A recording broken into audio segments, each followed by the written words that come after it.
In this video, we'll be discussing the top 10 best decks in Marvel Snap by win rate and cube rate. Let's get started. The first thing worth noting here is that the most recent OTA update has had a bit of a numbing effect on the meta. The result is that most decks are running mid 50s to high 50s% win rates, with one key exception, and that's High Evolutionary. High Evolutionary continues to be the absolute best performer in the meta. If you're interested in a deck that performs exceptionally well in both Conquest and on Ranked Ladder, High Evolutionary is definitely the choice.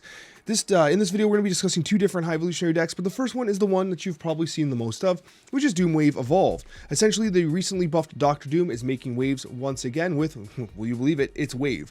Wave and Mobius represent a tremendous opportunity to put out a lot of power with Dr. Doom or Hulk relatively early in the game, while also ensuring Wave on turn 5 allows you to get a +2 to Hulk as you slam him on the board, while also proccing your Misty Knight, Cyclops, and others. There's a lot of value in playing Wave in a deck like this, because that turn 6 where you're only using 4 energy, or perhaps with Mobius, even less, or whatever you happen to want to do, it's usually advantageous to you because of the way the floating energy works with these decks. So this deck is definitely performing exceptionally well. Boosted Brood has made a bit of a comeback since the OTAs, and I think this is because a lot of the more popular decks got nerfed, so this kind of started rising again in popularity. And the most recent version of this deck is running Alioth.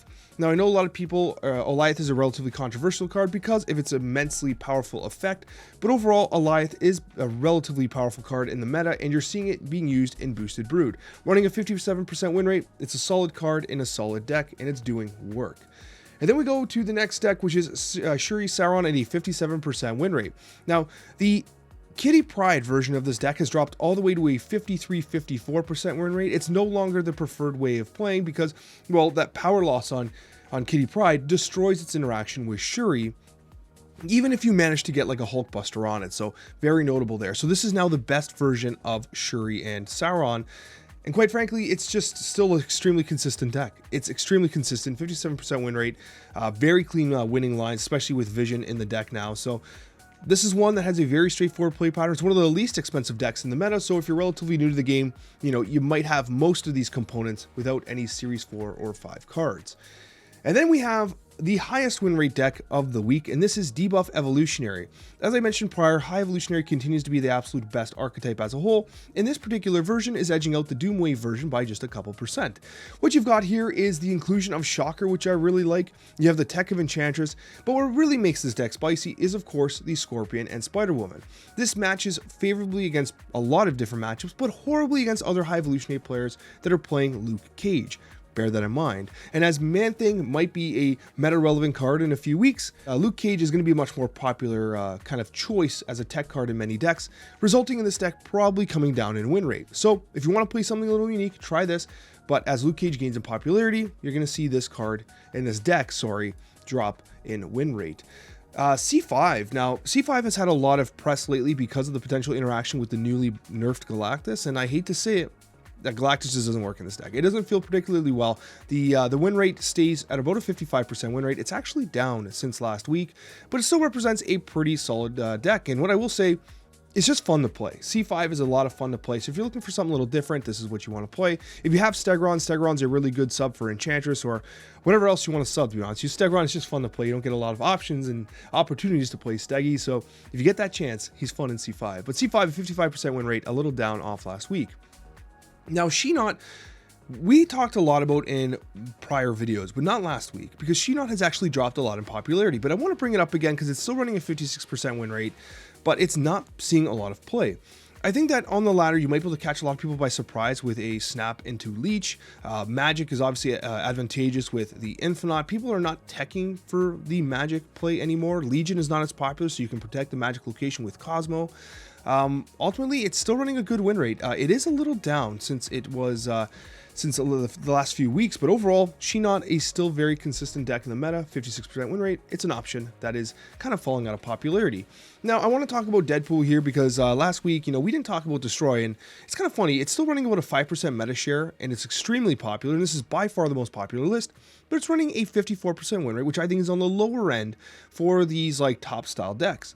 However, it's a really popular list. People really like these Deadpool-based lists, and unfortunately, Mobius and Mobius is having a negative impact on death, so bear that in mind. If you're against a Mobius and Mobius player, you're not going to be able to take advantage of your death, so that's going to be a retreat, and it makes this deck particularly risky in something like a a Conquest, and not to mention, of course, Taskmaster Deadpool is extremely susceptible to Wave on turn 5, which is why this deck sees a 54% win rate despite being as popular as it is. At a 56% win rate, we do have Silky Smooth. This has been a very consistent list. It's now running Goliath.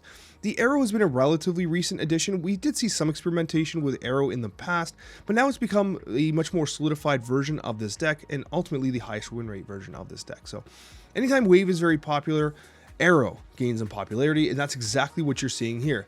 Wave goes up, so does Arrow. And the result is you can usually trade favorably with Arrow into Kraven, which is pretty damn awesome, especially if you consider what Captain Marvel's capable of doing despite its nerf. We go on to Jane Foster Control. This is one of the new ones that's kind of coming onto the meta here, and it's the only deck with a relatively decent win rate that's holding on to the Kitty Pryde Angela combination. Now, since the nerf to Kitty Pryde has completely fallen off in terms of win rate, but at a 54% win rate, it's just an interesting deck, and I want to show you guys something a little different. It's kind of like a new take on Control. You do have the Wasp Yellow Jacket combination with Jane Foster, and I believe this deck originated from Glenn. So it's kind of cool to see, decks coming from the development team and it getting into the community's hands and kind of some tinkering happening here. But at a 54% win rate, it's not all that far behind some of the more popular lists. It's worth noting that Kitty Pryde, if you're a little sad about the nerf, it'll probably see much more play as Elsa Bloodstone comes out next week, and the interactions potentially with Elsa Bloodstone and Kitty Pryde do provide a whole lot to be excited about if you're a Kitty believer. Now, finally, we have to talk about it, Galactus. What has happened to Galactus? Now, what has happened is we've reverted back to the original Galactus ramp-based list that's using the Orca as the follow-up to the, Galactus style play with Hobgoblin, and quite frankly, it's still running a 55% win rate. This is pretty impressive. I would have expected the Galactus nerf to be a little more impactful here, but the Hobgoblin into Galactus or Hobgoblin into Orca still provides a really, really good winnable play, especially when you consider the turn 4 Professor X when you have the Jeff available to you as well. There's a lot to love here. There really is. I do think that overall Galactus is on the downswing, but seeing a 55% win rate is a little encouraging for players that are most interested in Galactus. I hope you enjoyed this video. Smash the like button and subscribe if you're not subscribed yet. It is a good way for you to support the channel and make sure that you see some content in the future. Thanks for watching, and we'll see you in that next Marvel Snap video.